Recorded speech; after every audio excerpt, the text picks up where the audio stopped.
KSHB 41 News starts right now. A massive warehouse fire breaks out in the northeastern part of Kansas City, Missouri. The fire overtook an area filled with wooden pallets, causing that blaze to burn for hours. If you were out this afternoon, you likely saw the smoke that billowed straight up from the fire. It could be seen for miles throughout the Kansas City metro. So we know at least 7 firefighters were hurt. Again, you can see this behind us. That shows you the scope of that blaze. Those firefighters suffered heat exposure. They also suffered burns. 3 of the 7 were taken to the hospital with minor injuries. Crews were called to the fire around 12 o'clock this afternoon. By 2 o'clock, it had then been upgraded to a 4-alarm fire. So again, this all happened at Pioneer Pallet Brokerage Company on Nicholson Avenue. That's where we have our crews with KSHB 41, and our team coverage will start with anchor Bryant Madrick.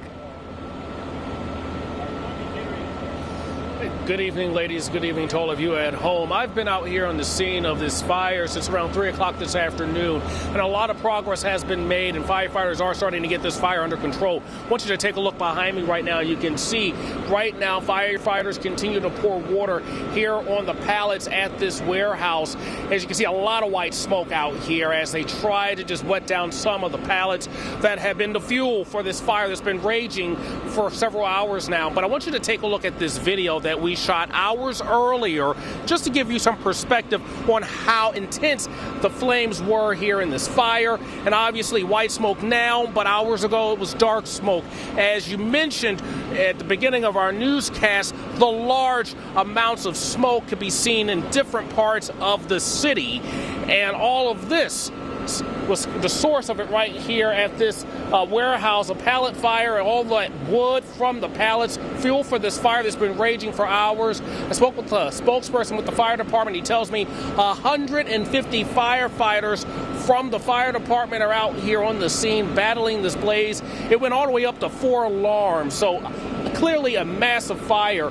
The big questions right now that we still don't have answers to as you come back out to our pictures live at this warehouse is the cause. What caused this fire? That is something that we do not know, but of course it is something that investigators obviously are going to be working towards. I also spoke with someone who works here at the company. They tell me right now they can't say much, but fortunately all of their employees appear to be safe. Putting live in the Northeast, Bryant Madrick, KSHB 41 News. Well, some good news there, Brian. Thank you so much for that live report. Now we want to bring in KSHB 41 News reporter Alyssa Jackson. Alyssa, you have some more details about those firefighters who were hurt. What have you found out?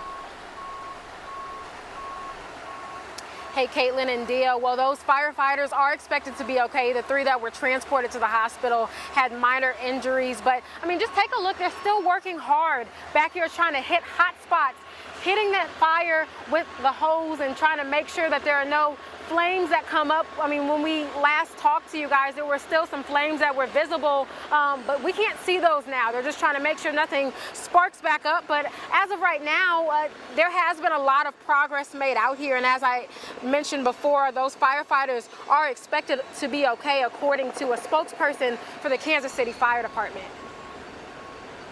They do this professionally. It's like if they were trained athletes, and they put their body to the limit of what they could do.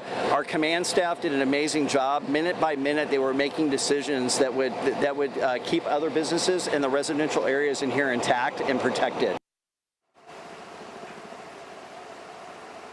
I talked to some people who were here on the scene, a woman who had just came home, and she said she was kind of watching some of the activity on her Ring camera, and she was hoping that she was coming home to a house intact, and that's exactly what she did. We also talked to some other people who were kind of in the middle of the street here, just looking somber, hoping that those firefighters that have been attacking this fire for about 4 hours are okay, and we were able to tell them the good news that they are. So we're going to stay on the scene and make sure that there are no further updates as they continue to fight this, the rest of the fire out here. And of course, we will also stay on top of the investigation as it continues, and they give us some more details about that. In Kansas City, Alyssa Jackson, KSHB 41 News.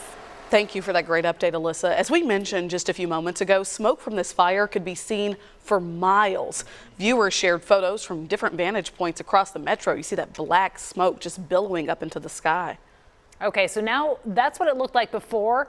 Let's show you the difference. This is the same vantage point now. It's gone. That smoke is gone. But it was crazy. We were in the newsroom when the scanner traffic was going nuts and we were hearing about this fire. And then we come upstairs. We broke into regular programming to bring you those live reports. And the flames were out of control. The smoke was billowing. But now, thankfully, that skyline is clear. Although we know many people, rightfully so, were concerned about air quality today. Chief Meteorologist Mike Nico is here to explain how much, if any, impact that fire had, Mike. Very minimal, if any at all, is the short answer and the best answer I can give you because it's full of good news. You saw that smokestack plume. It was going up all the way to about 7,000, 8,000 feet. And that's why we could see it from 10 and 20 miles away because it was so high in the sky. And once it got up there, it ran into a little bit of a cap and you saw the smoke kind of go sideways a little bit. And then right above that, you saw a pyrocumulus cloud develop because of all the heat and some of the moisture that was dragged up by that fire. And you can see it right here on our radar, right there, right next to the river up there in the northern part of Kansas City before you get over into northern Kansas City. Kind of zoom in a little bit and you can definitely see it popping up. Our time frame starts at around 12:30 and then there you can just see the explosion of the smoke. That's how high in the atmosphere it was going.